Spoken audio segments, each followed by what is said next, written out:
తేషాం సతతయుక్తానాం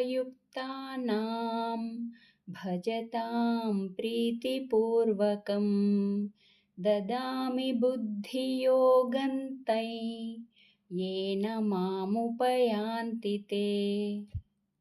భావము: అట్లు నిరంతరము ధ్యానాదుల ద్వారా నాయందే లగ్న మనస్కులై భక్తి శ్రద్ధలతో నన్నే భజించు వారికి నేను బుద్ధియోగమును అనగా తత్వజ్ఞాన రూపయోగమును ప్రసాదించెదను.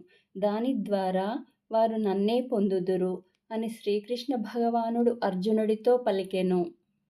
తేషామేవానుకంపార్థం అహమజ్ఞానజం తమః నాశయామ్యాత్మభావస్థో జ్ఞానదీపేన భాస్వత.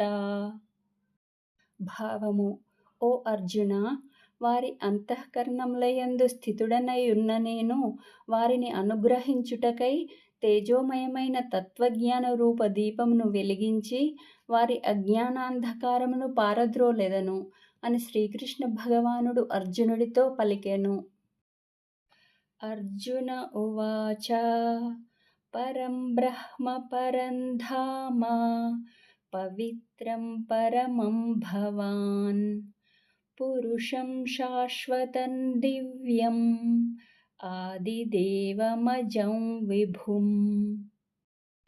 ఆహుస్త్వాం ఋషయః సర్వే దేవర్షిర్నారదస్తథా అసితో దేవలో వ్యాసः స్వయం చైవ బ్రవీషి మే. భావము: అర్జునుడు పలికెను, నీవు పరబ్రహ్మవు, పరంధాముడవు, పరమ పవిత్రుడవు. మహర్షులు నిన్ను సనాతనుడనియు, దివ్యపురుషుడనియు, దేవదేవుడనియు, జన్మరహితుడనియు, సర్వవ్యాపి అనియు ప్రస్తుతింతురు. దేవర్షి నారదుడు, అసితుడు, దేవలుడు, వ్యాసమహర్షియు స్తుతింతురు.